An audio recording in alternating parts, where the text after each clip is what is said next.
dans l'Ancien Testament, Deutéronome chapitre 33, et nous allons lire versets 24 et 25. Deutéronome 33, versets 24 et 25. C'est une prophétie, bénédiction donnée par l'homme de Dieu appelé Moïse.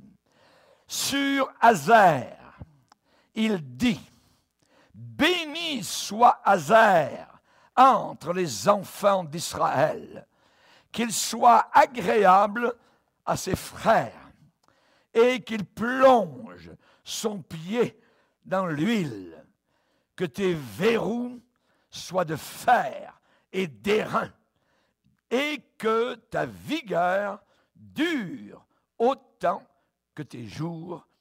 Amen. » Seigneur, te bénissons pour cette prophétie sur Hazer.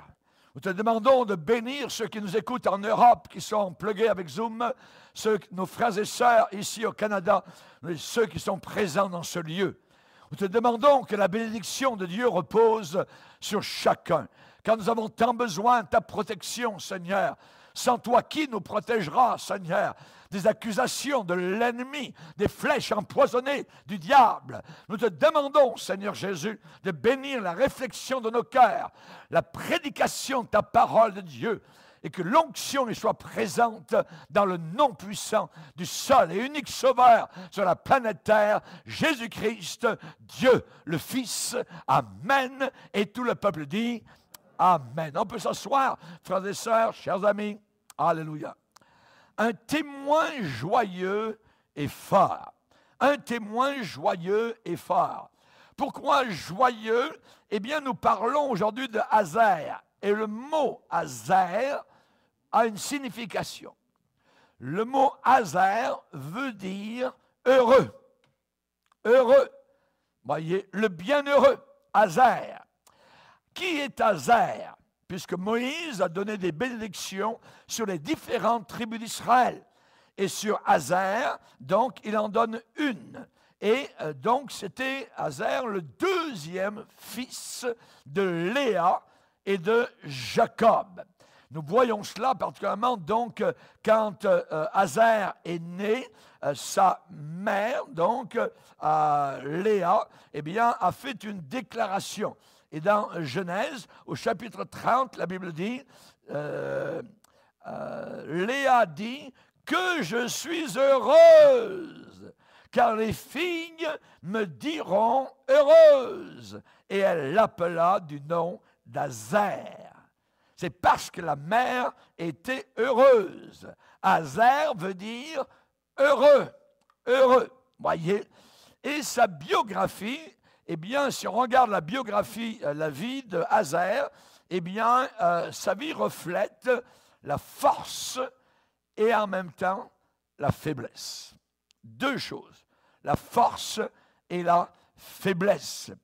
Particulièrement lorsque Jacob avait déjà, auparavant, des années auparavant, prophétisé sur Hazer.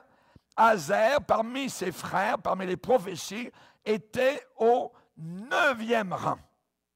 Au 9e rang. Et Jacob avait dit, Hazer produira une nourriture excellente, plantureuse, bonne nourriture. Et il fournira les mets délicats des rois. Les mets délicats des rois. Et c'est arrivé. Parce que lorsque Salomon, le roi Salomon, donc recevait la nourriture durant son règne, eh bien, il y avait un tour de rôle. Chaque mois, chaque tribu d'Israël apportait la nourriture donc royale, pour le palais royal de Salomon. Et j'imagine, lorsque le mois d'Hazer devait arriver, les gens devaient dire « Oh, ça va être merveilleux parce que Hazer nous prépare des petits plats particuliers. » Parce que la Bible dit que Hazer, c'était ça. Ils étaient donc des gens qui allaient apporter au roi une nourriture plantureuse, une nourriture délicate, une bonne nourriture. C'est ce que la prophétie disait. Et on sait particulièrement que dans la prophétie de Jacob, hein, des années auparavant celle de Moïse, eh bien, nous voyons que là, eh bien, Hazer est tombé au dernier rang. C'est le dernier. Alors que Jacob, donc, avait prophétisé sur Hazer et il était au 9e rang. Comment se fait-il que Moïse descend au dernier niveau, Hazer? Il y a une raison à cela. Même l'ordre, je dirais, des prophéties par rapport aux différentes tribus, eh bien, a une raison, il y a une cause à effet. Voyez, on voit particulièrement, donc, nous allons l'étudier, c'est que Hazer, qui veut dire heureux, hein, sa mère, sa naissance, a dit, oh, que je suis heureuse, et elle l'a appelé Hazer. Le bonheur, la joie, être heureux, tout cela est à notre portée. Qui, aujourd'hui, ne veut pas être heureux? Tout le monde veut être heureux. La Bible dit, la joie du Seigneur sera votre force. Pourquoi cet homme, Hazer, n'a-t-il pas été inscrit au premier rang de toutes les tribus? Il y a une raison. C'est une histoire très intéressante et en même temps, il y a une leçon vraiment formidable à tirer. La possibilité du bonheur était là. Maintenant, la question, qu'a-t-il fait avec la bénédiction qu'il avait reçue? Qu'en a-t-il fait? On sait que Hazer, puisque tel que prophétisé, eh bien, a reçu l'opulence, il a reçu l'abondance, il a reçu la prospérité matérielle, voyez. Et dans Genèse 49, eh bien, c'est ce qui avait été prédit. Hein, Hazer produira une nourriture excellente, fournira les mets délicats des rois. J'ai vérifié dans la version Darby, et donc, au sujet d'Hazer, il est dit, d'Hazer viendra le pain excellent. D'Hazer viendra le pain excellent. Il représente, Hazer, ce que le monde appelle heureux. Ah, t'es chanceux. Ah, ceci, cela. Voyez, il représente tout cela. Des gens, évidemment, donc, parfois, qui sont jalousés, parce qu'ils sont heureux, parce qu'ils sont, d'une certaine manière, tels que le monde le déclare, chanceux. Salomon en était un autre, voyez. Salomon a déclaré un jour dans le livre des Proverbes, un cœur content, un cœur heureux, est un festin perpétuel. Un cœur heureux est toujours en festin. C'est une joie continuelle. Proverbe 15, voyez. Le cœur joyeux est une fête continuelle. Amen, gloire à Dieu. Et c'est ce qui devrait être le cas des chrétiens. Sauvés par la grâce de Dieu, dans un festin continuel. Qu'ils aient ceci ou qu'ils n'aient pas cela, ça n'a pas d'importance, parce que notre bonheur ne dépend pas de nos biens matériels, nos circonstances. Même en prison, tout seul, isolé, avec la compagnie des rats, eh bien, Paul pouvait écrire, je le répète, Philippiens, vous êtes à l'air libre, réjouissez-vous toujours. Je le répète, réjouissez-vous toujours. Voyez? Donc, Paul avait un cœur, en fait, il était sauvé. C'était un festin perpétuel. On sait que la joie, elle est recommandable. La joie est louable, voyez. Elle doit toujours être la cible, évidemment, de la vie du chrétien. Et dans le monde chrétien, je dirais aujourd'hui, eh bien, la joie, c'est la chose qu'on pourrait dire in. Hein, la chose, évidemment, qui doit être, je dirais, à l'honneur parmi nous. Alors, nous la polissons, nous les chrétiens, nous la vernissons d'un vernis qui n'est jamais produit, je dirais, dans le monde, même le club optimiste. Le club optimiste est tout petit à côté de nous, voyez, parce que nous avons vraiment la joie du Seigneur et nous sommes les gens les plus optimistes de la planète Terre. Amen. Alors que le monde est en train de se confondre, alors que le monde pleure, alors que ce qui va arriver, tout ça, ma petite maison, ma tata, puis je vais mourir, un petit microbe, quelle foi! Où est leur foi? La Bible dit partout, ne crains pas, n'aie pas peur, ne t'inquiète pas, ils sont tous en train de désobéir à la parole de Dieu. Il n'y a pas de foi. C'est là où nous voyons si les personnes ont la foi véritable ou c'est juste un vernis religieux. Nous avons besoin de nous réveiller. Est-ce que ce que je crois est valable en tout temps, en toutes circonstances, au milieu de la paix, au milieu de la révolution, au milieu de la préparation de la venue de l'Antichrist? La joie, chers amis, et dans notre monde, elle est, je dirais, elle est suspendue à l'argent, suspendue aux vacances, suspendu à la belle maison, suspendu à « viens pas me déranger », ainsi de suite. Et nous allons voir comment Azer représente aujourd'hui cette Église rétrograde. Rétrograde. Un cœur content est un festin perpétuel. Et il semble que l'Église actuellement n'est pas dans un festin perpétuel. Absolument pas. Voyez. Dans Juge chapitre 5, nous avons un coup d'œil sur le précipice que cette race, la race d'Azer, doit faire face. Déborah, dans Juge chapitre 5, elle est la dame qui est douée. C'est une présidente de pays. C'est elle qui dirige les affaires du pays. C'est une sorte de Golda Meir à son époque. Dans des temps difficiles, Déborah. Son coordinateur en chef s'appelle Barak. Et cet homme Barak a été inscrit plus tard dans le hall d'honneur des héros de la foi, dans Hébreux 11. L'auteur de l'Épître aux Hébreux va dire « Le temps me marquerait pour parler aussi de Barak ». Barak était le bras droit de la présidente, Déborah. Un homme de foi. Et l'ennemi l'a menacé pour la sécurité nationale. L'ennemi s'appelait Sisera le formidable, avec 2 S comme serpent. Sisera le formidable. Cet homme, cet ennemi, avait en sa possession une armée, et avec, à l'époque, 900 chars de fer, qui à l'époque était quelque chose de foudroyant, de terrible. Vous ne pouviez pas résister devant les chars de Sisera. Et j'ai déjà prêché là-dessus, il y a eu une bataille historique.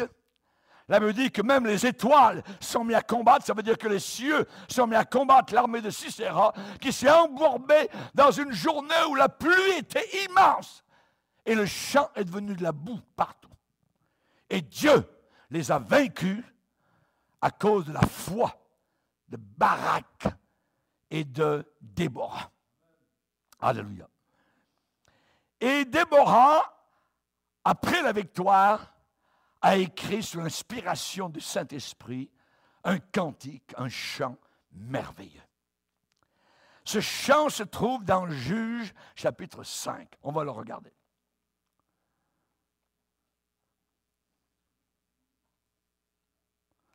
Juge chapitre 5.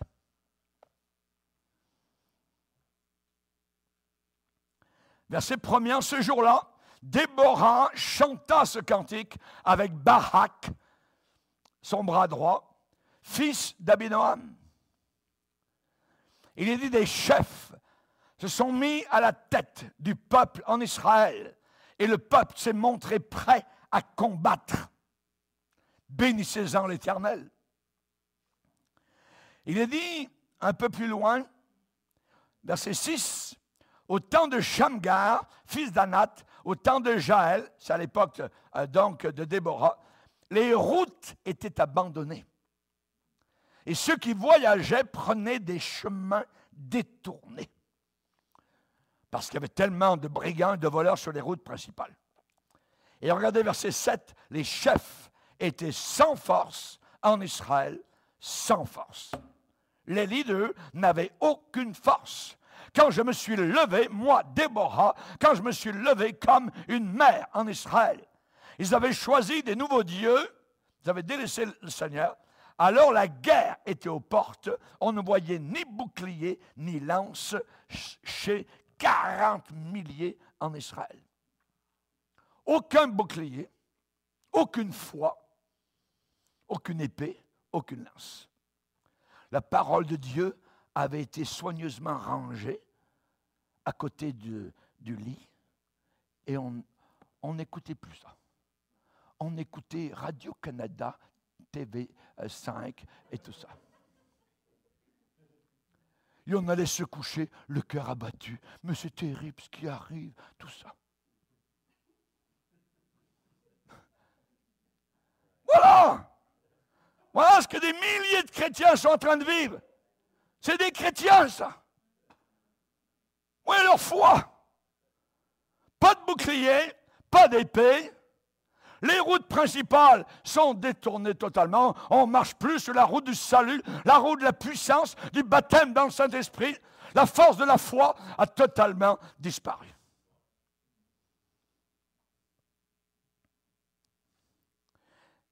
Et il est dit,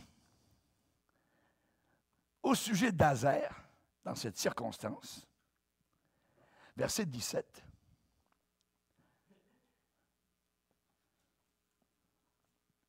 Azer s'est assis au rivage de la mer et s'est reposé dans ses ports. Il s'est reposé dans ses lieux portuaires. C'était la bataille. C'était la guerre qui était aux portes. Mais on se repose. Non, c'est pas pire finalement le confinement. Ça c'est bien, c'est pas trop de choses à faire.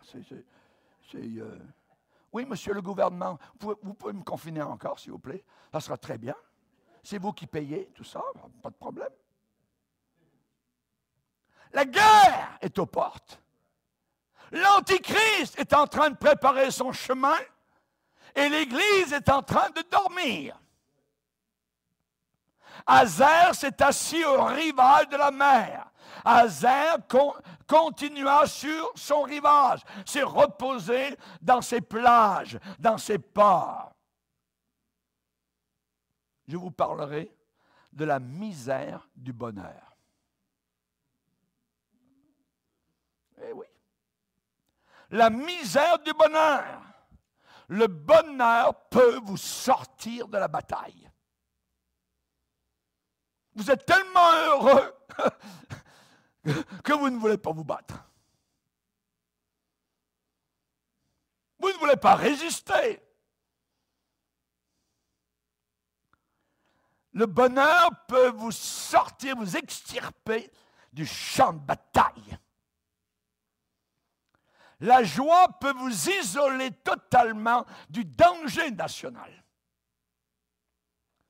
Tellement heureux que l'ennemi est aux portes. Et Azer ne fait rien. Azer se repose. Il a besoin de repos. On devient inconscient du tumulte et on est inconscient des regards méchants, mauvais à l'extérieur. La joie peut devenir une sorte d'hypnose que vous vous imposez.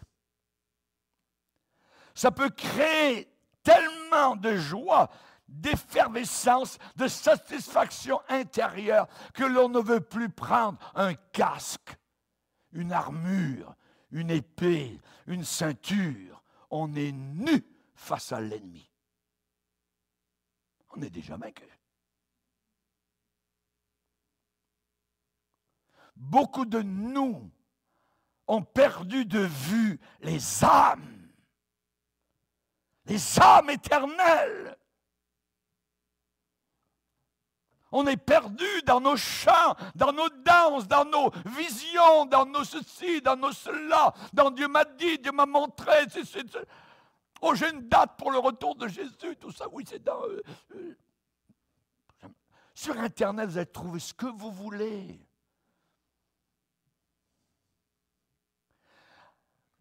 Nous avons besoin d'être une sentinelle. Et l'Église sentinelle doit avertir, absolument. Et si l'Église n'avertit pas, elle va être reprise, réprimandée, sévèrement, par le Seigneur. Il est dit, si la sentinelle voit venir l'épée et ne sonne pas de la trompette, non, on ne sonne pas l'avertissement, rien, on dit rien. De toute façon, on nous a mis un masque. Ferme-toi là.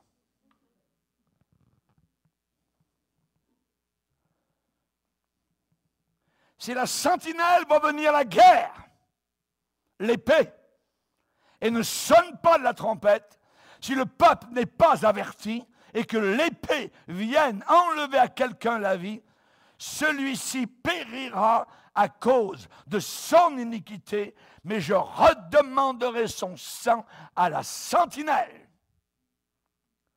à l'Église qui n'a pas fait le travail qu'elle aurait dû faire. Briller dans les temps les plus noirs. Et c'est là que la lumière est la plus visible, la différence. Mais si je suis comme le monde, je parle comme le monde, j'agis comme le monde, j'ai peur comme le monde, où est mon témoignage? Quelle est la différence? Si tu ne parles pas, Ézéchiel 33, si tu ne parles pas pour détourner le méchant de sa voie, ce méchant mourra dans son sang. Chers amis, nous avons besoin de faire le travail jusqu'à la fin. Ce n'est pas le temps de s'arrêter. Oui, la nuit s'en vient, personne ne peut travailler, mais la nuit n'est pas encore arrivée. Elle n'est pas là. C'est très obscur, mais ce n'est pas la nuit. Et jusqu'à la fin, nous devons faire le travail du Seigneur. Actuellement, il y a une main qui est en train d'écrire sur les murailles de la Terre, la planète Terre. Compter, peser, diviser. Le temps est compté, c'est vrai. Mais nous devons travailler tant qu'il fait jour. Les nations sont pesées dans la balance de Dieu. Divisées, il y aura les boucs d'un côté et les brebis de l'autre. Il y aura l'ivraie d'un côté, il y aura le blé de l'autre. Il y aura les incrédules d'un côté et les crédules. Chers amis, nous avons besoin de faire attention. Nous ne devons pas devenir des croyants de la nouvelle religion mondiale qui est en train de monter aujourd'hui. Elle s'appelle Nouvel Ordre Mondial.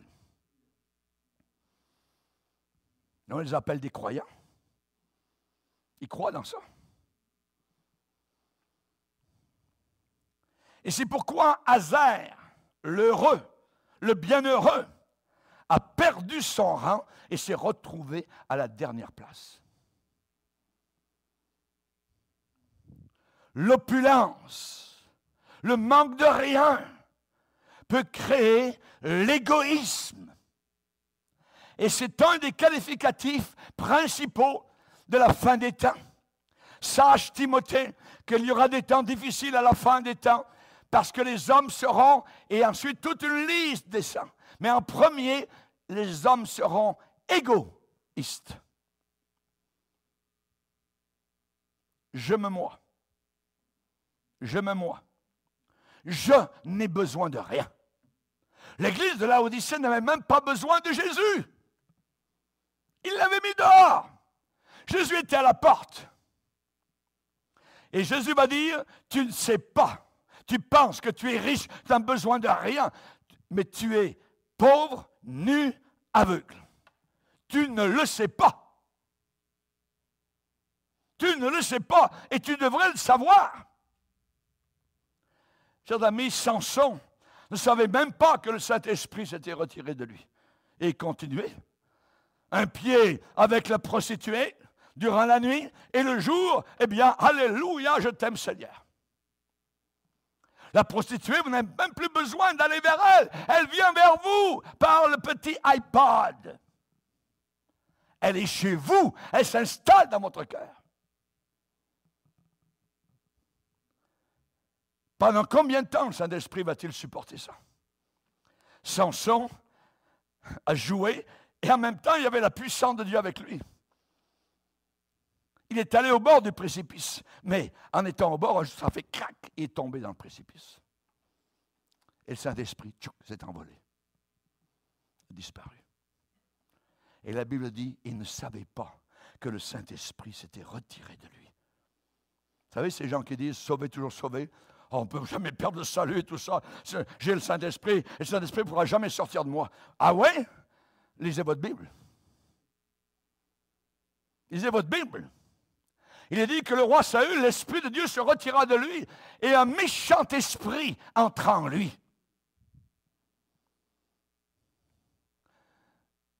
Il y a une chose que la nature ne supporte pas, c'est le vide. C'est le vide.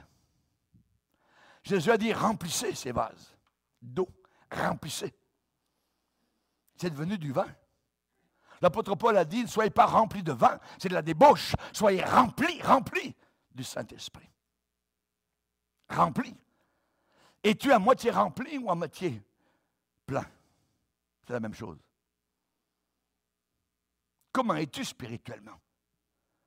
Dans Proverbes, au chapitre 5, on nous dit particulièrement qu'il y a certaines personnes qui ne savent pas. Elles ne savent pas. Il est dit que l'étrangère qui parle d'amour, et tout ça, et qui fait les beaux yeux, tout ça, qui distille du miel, son miel se change en fiel. Et il est dit dans la Bible, elle est errante dans ses voies, elle ne sait pas où elle va. Moi, je sais où elle va. En enfer. Mais elle ne le sait pas. À un autre endroit, il est dit au chapitre 7, Proverbe chapitre 7, que le jeune homme qui suit la prostituée, cette prostituée peut être une femme, cette prostituée peut être une religion, comme l'Église catholique romaine, avec le pape en tête, qui est maintenant en train d'approuver le mariage entre deux homosexuels. Et il est dit que ce jeune homme qui suit cette personne-là, au chapitre 7, verset 23, il est comme l'oiseau qui se précipite dans le filet sans savoir, il ne sait pas que c'est au prix de sa vie. C'est au prix de sa vie. Je ne peux pas suivre aucune prostituée. Au chapitre 9, celui qui suit ce genre de personne, ce genre de mouvement, au verset 13, il est dit, Proverbe 9, verset 13, la folie est imagée sous l'image d'une femme bruyante, stupide et ne sachant rien. Elle s'assied à l'entrée de sa maison sur un siège dans les hauteurs de la ville pour crier aux passants qui vont droit à leur chemin que celui qui est stupide vienne ici, entre ici. Elle dit à celui qui est dépourvu de sens, les eaux dérobées sont douces. Les eaux cachées sont douces. Et le pain du mystère est agréable. On va le manger en secret. Personne ne le saura. Et il est dit au verset 18, celui qui suit ce genre de personnes, il ne sait pas que là sont les morts et que ses invités sont dans les vallées de l'enfer.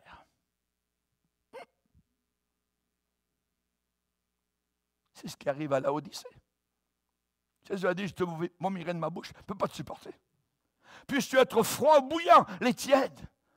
Tu sais, entre deux eaux. Tu sais. Ça, c'est très mauvais à l'heure actuelle à laquelle nous sommes. Les Hazars, heureux, qui sont en train de perdre leur rang, qui descendent au dernier rang. C'est toujours la même chose.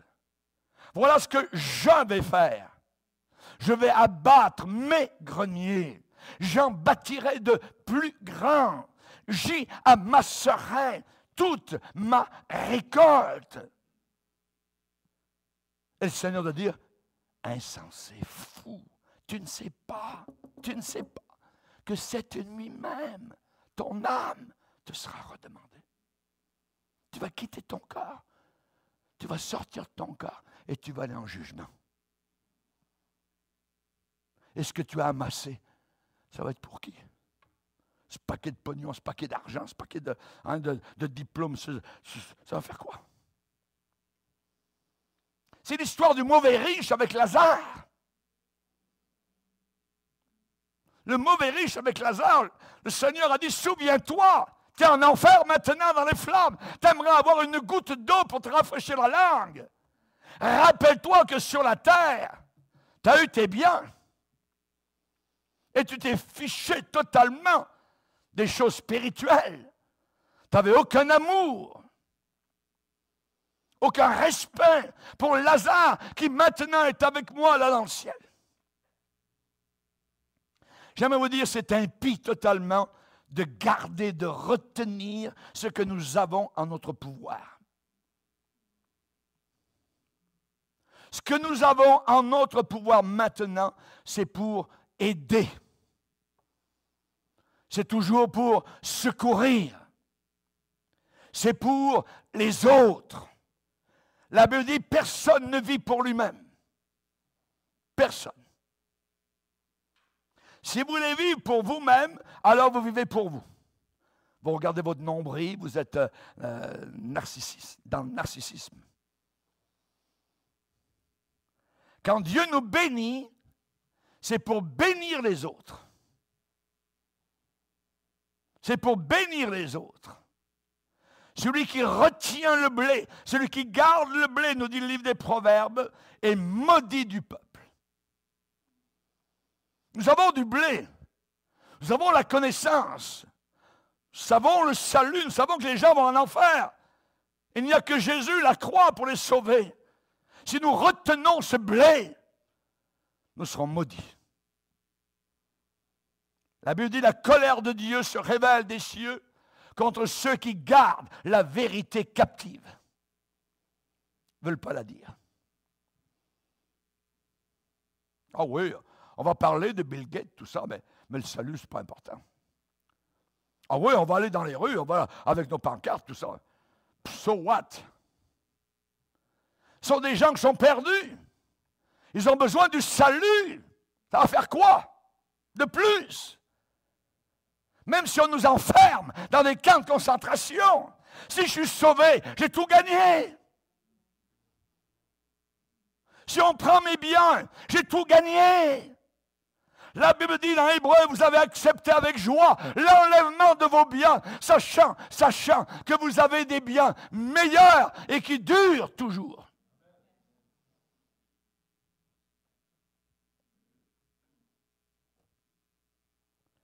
Dieu demande que nous soyons des intendants raisonnables.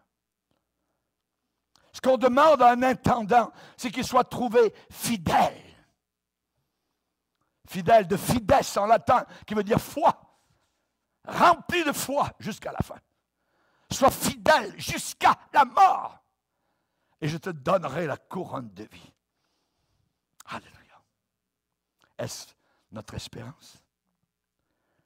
Il va y avoir une vérification complète des comptes.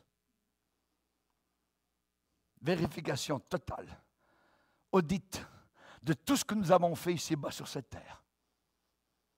Par le Seigneur, à qui rien n'échappe. Chaque journée de notre vie va repasser. On aura le temps dans l'éternité.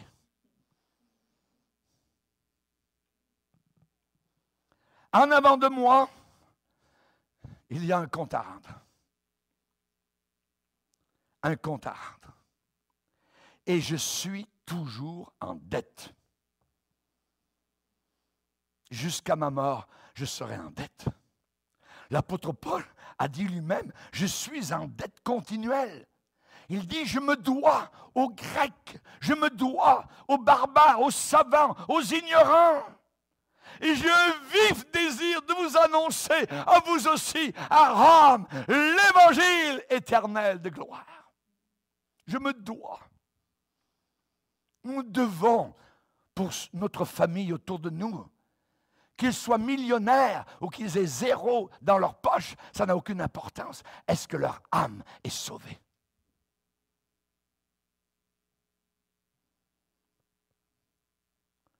Le commandement de Dieu a toujours été fructifier et multiplier.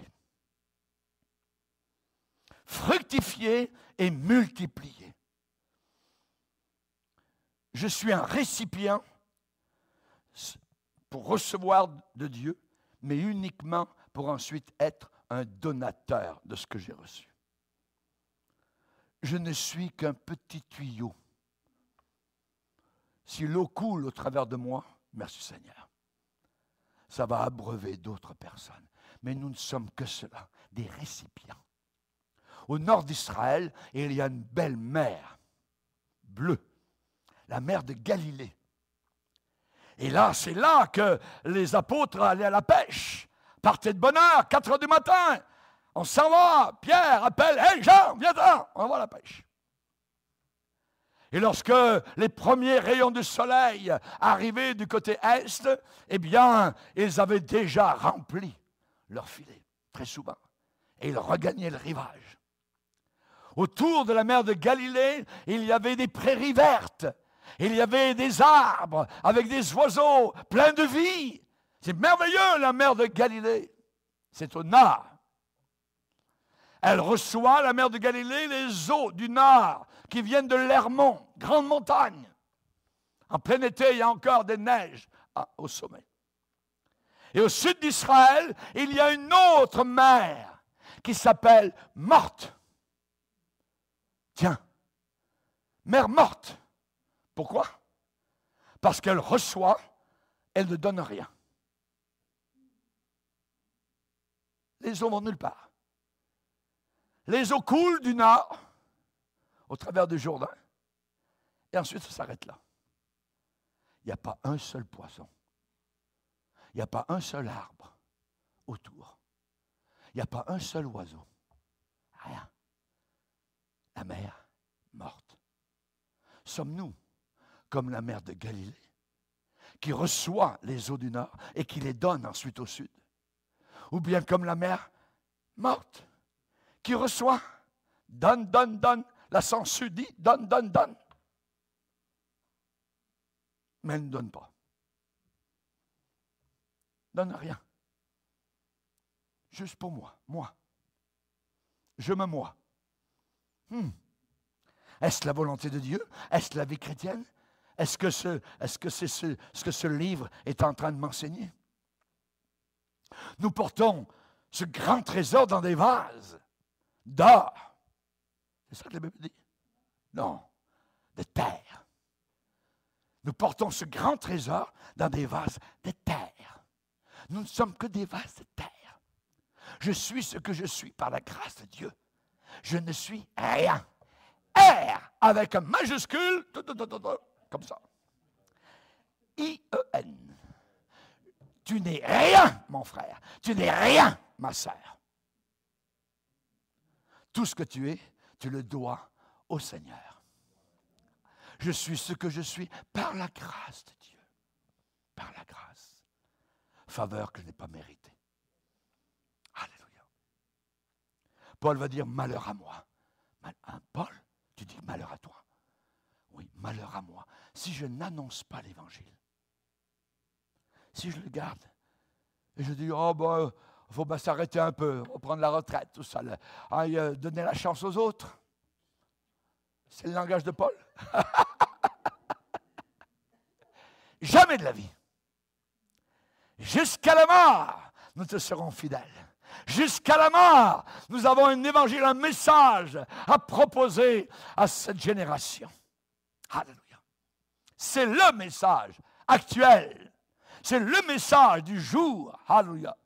Le croyant doit reproduire sa propre espèce. Je dois reproduire. Alléluia. C'est ma raison de vivre ici-bas. Je dois me reproduire. C'est le sens que nous avons à notre vie sur terre. Je me dis, Seigneur, je ne peux pas m'en aller de la terre s'il n'y a pas au moins, je dirais, 10 000 Raymond Bourgier qui vont me suivre. Il faut que je reproduise. Il faut que je reproduise derrière moi. Quand Dieu a appelé Abraham, qu'est-ce qu'il lui a dit? Abraham, tu seras une source de bénédiction. Alléluia. Tu seras une source de bénédiction. C'est ce que nous devons être. Dans l'économie chrétienne, toujours recevoir, sans jamais donner, c'est une sorte d'hémophilie spirituelle. L'hémophilie, c'est l'incapacité du sang à coaguler. Ça devient une maladie dans le corps. Votre sang ne coagule plus. Toujours recevoir, sans jamais donner. C'est ce qui est arrivé à Hazer. Et je reçois toujours dans la mesure que je suis prêt à investir. Jésus a dit dans Luc 6, 38, « Donnez et il vous sera donné. Et on versera dans votre sang une bonne mesure, secouée, serrée et qui déborde. Car on vous mesurera avec la mesure dont vous vous serez servi. » Si ta mesure, elle est grande comme ça, Dieu va dire, j'aimerais te bénir. Oh, merci Seigneur, donne-moi ta mesure. Il va prendre votre mesure, il va vous bénir avec votre mesure. Tiens, oh, c'est tout Seigneur. Ben oui, reprends ta mesure.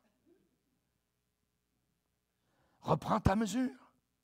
Dieu déteste les gens qui jouissent uniquement de leur propre compagnie. Oh, je suis bien d'être avec moi. Le confinement, c'est merveilleux parce qu'on ne voit personne. Je suis très bien. Si vous aimez ça, vous n'êtes pas dans la volonté de Dieu. Il y a des gens qui s'aiment eux-mêmes à l'exclusion des autres. La Bible dit dans Proverbe 24, « Délivre ceux qu'on traîne à la mort, ceux qu'on va égorger, sauve-les. Sauve-les. » Si tu dis, « Oh, je ne savais pas. » Celui qui pèse les cœurs, ne le voit-il pas? Celui qui veille sur ton âme, ne le connaît-il pas? Et ne rendra-t-il pas à chacun selon ses œuvres? Ce sont des questions qui nous viennent du Seigneur. Je dois aimer mon prochain comme moi-même. D'aucune façon, je ne peux vivre pour moi-même. D'aucune façon. Je ne peux pas vivre pour moi-même et plaire à Dieu. C'est impossible. Et si je le fais, eh bien, je vais me retrouver en bas de liste, comme Hazer a fait quand les récompenses ont été données. Il était le dernier. Et Dieu a posté là ce fils de Jacob comme un avertissement. Hazer. Dieu est un ennemi féroce, sans compromis, à l'égoïsme qui est centré sur soi-même. C'est la raison pour laquelle, à moins qu'il y ait véritable repentance, Dieu n'aime pas du tout cette génération. Pas du tout. Savez-vous pourquoi? Parce qu'ils sont égoïstes. Alors que Dieu a envoyé son Fils et Dieu a tellement aimé qu'il a donné. Vous ne pouvez pas séparer aimer de donner. que l'homme ne sépare pas ce que Dieu a uni. Il a uni donner et aimer.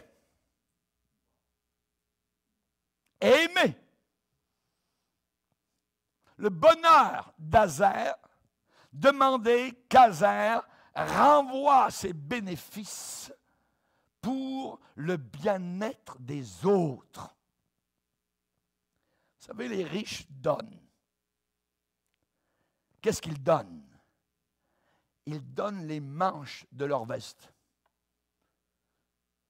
Les riches donnent le fond de leur poche, leur superflu.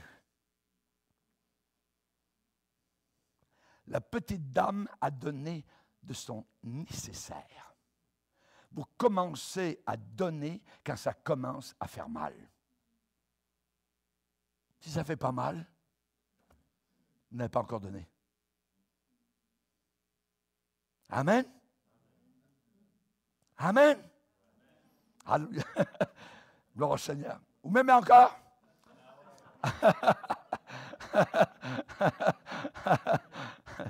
Alléluia. Le grand souhait, c'est un souhait.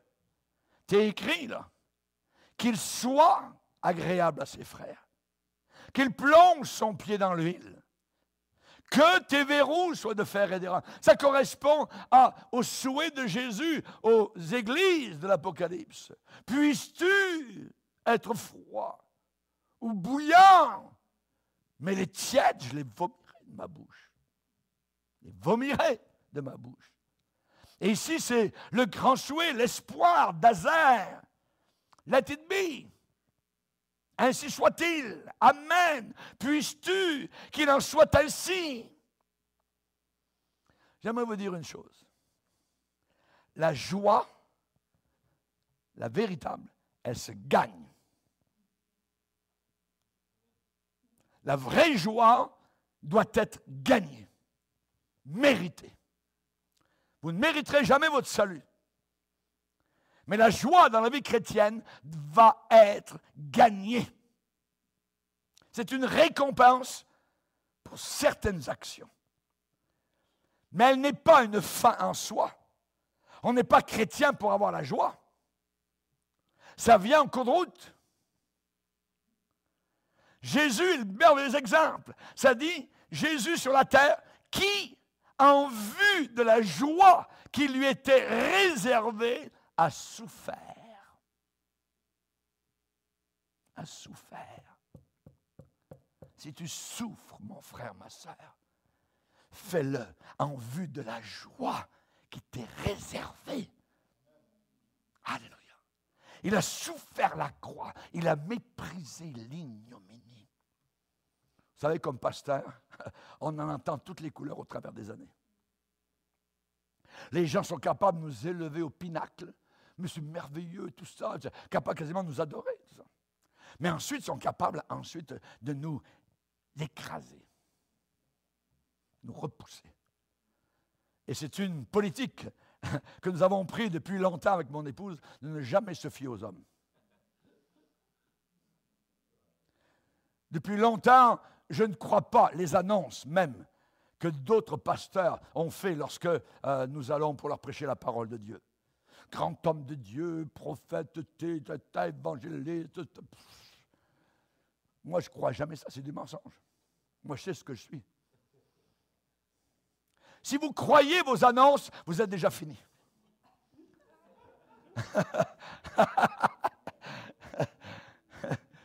Vous le savez ce que vous êtes. Jésus, en vue de la joie qui lui était réservée, a souffert la croix. Il a enduré la croix. Il a supporté la croix. Il a résisté. Il aurait pu descendre de la croix. La joie a un prix. Il y a une étiquette de prix sur la joie. Qu'Azer soit béni avec des enfants. Ce n'est pas dans la Bible seconde, mais c'est dans la King James. Qu'Azer soit béni avec des enfants. C'est le secret. Ma plénitude, c'est en produisant d'autres. En ayant des enfants. Si l'Église n'enfante plus, on est fini. On sèche sur place. On meurt. On se ratatine. On se raconte des histoires en se tapant sur l'épaule. Il n'y a aucun substitut à gagner des âmes. Merci Seigneur pour toutes les personnes dans l'Assemblée qui gagnent des âmes, qui parlent de Jésus, qui essaient d'en extirper quelques-uns des flammes de l'enfer. Jésus a dit, si le sel perd sa saveur. Il emploie le mot perdre. Si le sel perd sa saveur, il n'y a plus rien. On ne peut même pas le renforcer, lui donner un petit boost. Non, non, il n'y a rien. S'il perd sa saveur, il ne sert plus qu'à être jeté, voyez, et foulé aux pieds par les hommes. Il y a un chapitre dans la Bible qui parle d'une brebis perdue. Ensuite, on parle d'une drachme, pièce de monnaie, perdue. Et on parle d'un fils perdu. Et devant ce drame, Jésus a parlé particulièrement de la solution. D'aller chercher la brebis perdue. D'aller balayer, je dis bien balayer, c'est le texte, nettoyer pour chercher la drachme perdue. Et le fils perdu va un jour se retrouver face à son père qui le prend dans ses bras. Il est dit, celui qui voudra garder sa vie, pour lui, la perdra. Mais celui qui la perdra, la retrouvera pour l'éternité. Savez-vous pourquoi je sais que je suis absolument au centre de la volonté de Dieu, ici, à Chambly, Québec, Rive-Sud de Montréal, derrière le McDonald's? Parce qu'à l'âge de 21 ans, j'ai abandonné totalement, complètement ma vie à Jésus. C'est tout. Et j'ai dit, Seigneur, où tu veux, quand tu veux, ou comme tu voudras, je suis à ta disposition. Il m'a conduit. Et c'est merveilleux de se sentir dans le centre de la volonté de Dieu. Vous êtes à l'endroit où vous faites ce que Dieu vous demande de faire. C'est un sentiment merveilleux que je ne voudrais jamais perdre de ma vie. L'intention du Saint-Esprit, vous savez, qu'est-ce qu'il fait le Saint-Esprit avec la joie? Il utilise cette joie pour être un témoignage. Quand le païen a devant lui quelqu'un de triste, voyez, il n'a pas envie d'être comme ce.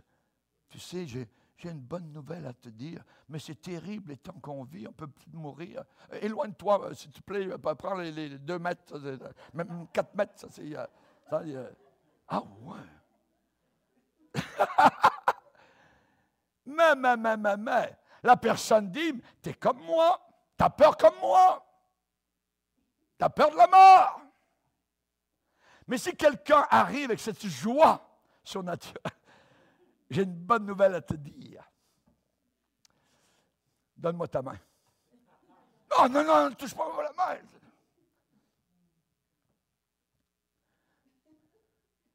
La joie. Ils n'en ont pas dans le monde. Et plus nous sommes joyeux ici, plus ça attire. Et le Saint-Esprit utilise cette joie pour être un témoignage. On a déjà dit, je le redis, un chrétien triste est un triste chrétien. Un chrétien joyeux est un chrétien vainqueur. Un témoin joyeux et fort. Vous n'avez pas envie d'être comme quelqu'un qui vous parle de sa religion. Ouais, mais ça doit être une secte quelque part, tout ça. Oui, vous êtes triste comme nous, tout ça. Vous n'avez pas de différence, tout ça. Les gens veulent voir la différence. Cette joie. Je sais où je m'en vais. Je m'en vais au ciel. Oh, ton ciel, ta secte, ça.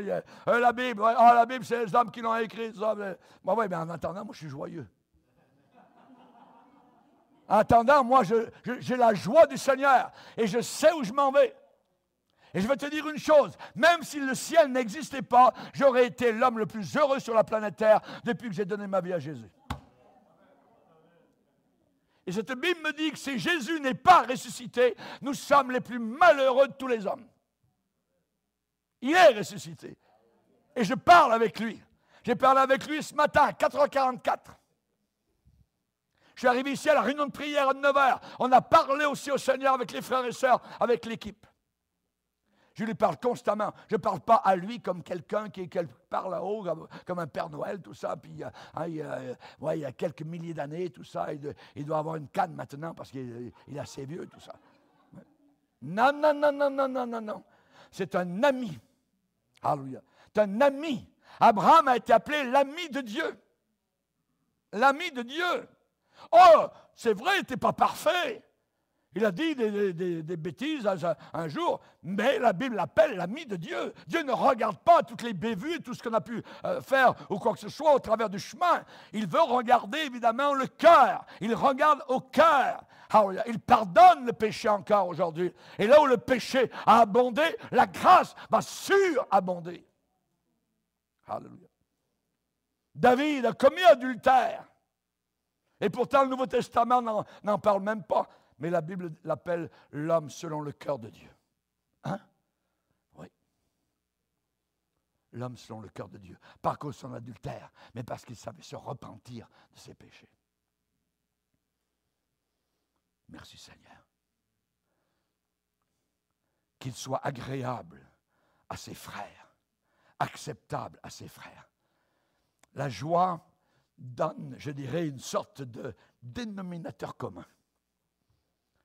Une sorte de dénominateur commun. Moi, je bénis le Seigneur pour les Européens. On a beaucoup voyagé en Europe au travers des années avec mon épouse. Vous savez comment les Français appelaient mon épouse? Madame Bourgier, oh, mais c'est un éclat de rire. Partout où elle passait, elle a amené la joie. Merci Seigneur. Et je bénis le Seigneur pour l'épouse que Dieu m'a accordée. Qu'il soit agréable à ses frères. Vous savez, ce dénominateur commun, la joie, ça annule totalement la religion. Je suis plus saint que toi. Regardez les autres d'en haut. Ça annule tout ça. La vraie joie. La joie. On est tous pardonnés au même titre, avec le même sang, du même sauveur, à la même montagne, au calvaire. Alléluia. Gloire à Dieu. Nous nous glorifions de la croix du Seigneur Jésus. Et pas d'autre chose. Pas de nos bonnes œuvres. Méritoire, non. Pas du tout. J'aimerais vous dire qu'il n'y a pas de plus beau message d'évangélisation que la courtoisie. La courtoisie. Que le sourire. On ne vient pas vers les gens. Et toi, tu es mieux de te repentir, puis tu vas en enfer. Jamais de la vie. Non, attends. Être courtois, qu'il soit agréable à ses frères. Être courtois, sourire, être content. Ça veut dire avoir un sens de bien-être. Tu peux avoir été au Seigneur depuis 40 ans, 50 ans, 70 ans. So what? Éternité. Moi, je considère comme si j'avais été sauvé hier soir. Et les païens, eh bien, moi, je leur dis, j'ai trouvé un endroit merveilleux où on mange gratuitement. Viens-t'en. À Jésus. Il faut aimer les païens. Nous étions dans leur gang auparavant. Et aujourd'hui, parfois nous l'avons oublié. Nous avons érigé des murs autour de nous. Je suis plus saint que lui, je suis plus saint que toi. Non, tu n'étais pas plus saint. Oublie jamais le trou, la fosse de laquelle le Seigneur t'a sorti. Moi, je n'oublie pas. N'oubliez jamais ça. Ce que vous étiez. Alléluia. Pécheur, sauvé par la grâce de Dieu. N'oubliez jamais cela. Cela vous gardera dans vos petits souliers. J'aimerais vous dire que cette joie, c'est ça qui attire.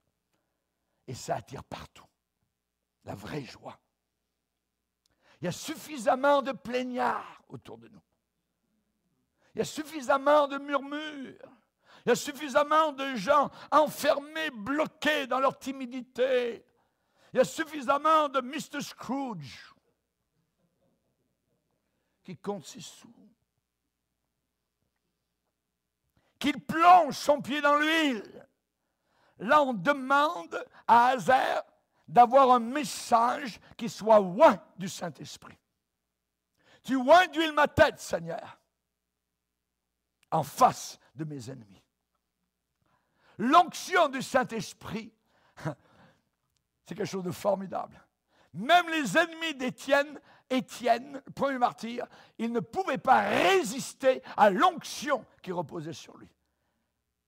Et il l'a envoyé au ciel dans une volée de pierre.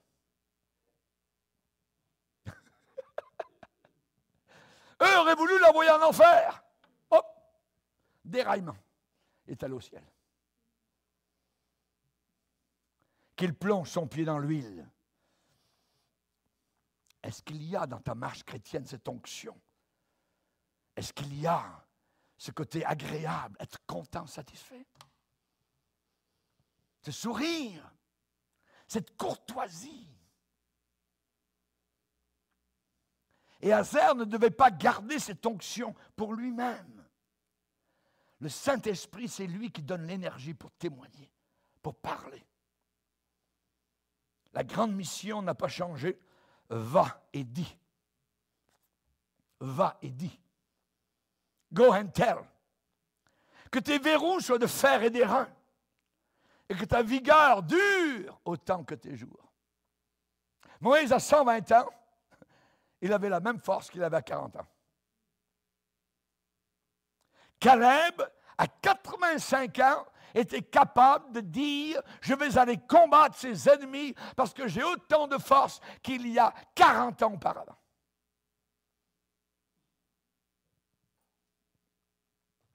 La joie du Seigneur sera votre force. Es-tu un chrétien joyeux? Sommes-nous une église joyeuse? Joyeuse, la joie. Alléluia. J'aimerais vous dire que les 10 espions qui sont allés pour regarder la terre promise sont revenus.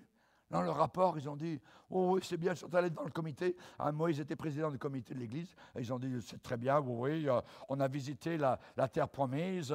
C'est formidable, ça pousse là-bas. C'est bien différent du désert, tout ça, la manne tous les jours. On est fatigué de la manne. On aimerait bien un petit peu boire un petit coup, tout ça. Les poireaux, les oignons, tout ça. On n'a rien de la manne, toujours la manne. Il y a des chrétiens qui sont fatigués de la manne, la parole de Dieu.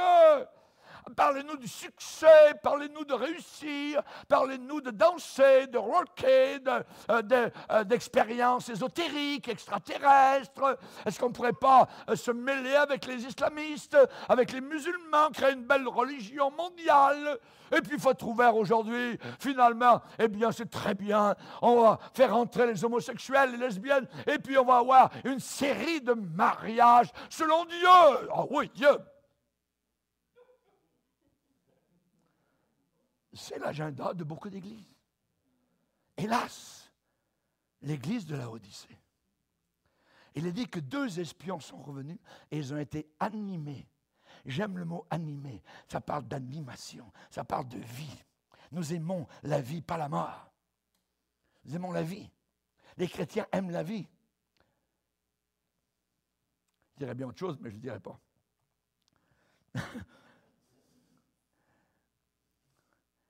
Caleb et Josué sont revenus et la Bible dit qu'ils ont été animés d'un autre esprit. D'un esprit différent.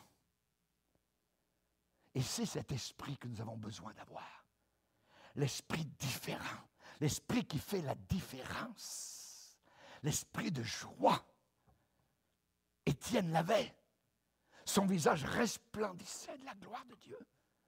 Il le regardait, il le haïssait, il grinçait des dents. C'était déjà les grincements de dents de l'enfer. Et finalement, il y en a un qui a commencé à prendre une pierre, une caillasse. Les autres disaient, oui, allons-y. Ils l'ont tué. Mais le visage resplendissait comme celui d'un ange. En plus, la victime dit, je vois le ciel ouvert, Jésus debout à la droite de Dieu. Paf! Et au milieu de son sang, encore, il prie comme son maître à la croix. Père, ne leur impute pas ce péché. Oh, c'est trop. Allez-y, les gars. Il faut le tuer. Il faut arrêter qu'il parle. Il est en train de voir l'au-delà. Il est en train de voir Jésus. C'est le roi du ciel. Imaginez. Et c'est Saul de Tarse qui dirigeait l'opération. Comment il a été bouleversé en voyant ce qui se passait, en écoutant ce que Étienne est en train de dire. Chers amis, nous avons besoin de prendre l'armure, se battre, résister à l'ennemi et dire, Seigneur, nous sommes possiblement dans la dernière génération, nous ne savons pas combien de temps il nous reste, je vais combattre, je vais lever le flambeau et je vais être fier de mon flambeau. Si les homosexuels sont fiers de leur homosexualité, à combien plus forte raison les chrétiens doivent être fiers de leur Sauveur Jésus-Christ. Amen. Levons-nous ensemble devant le Seigneur.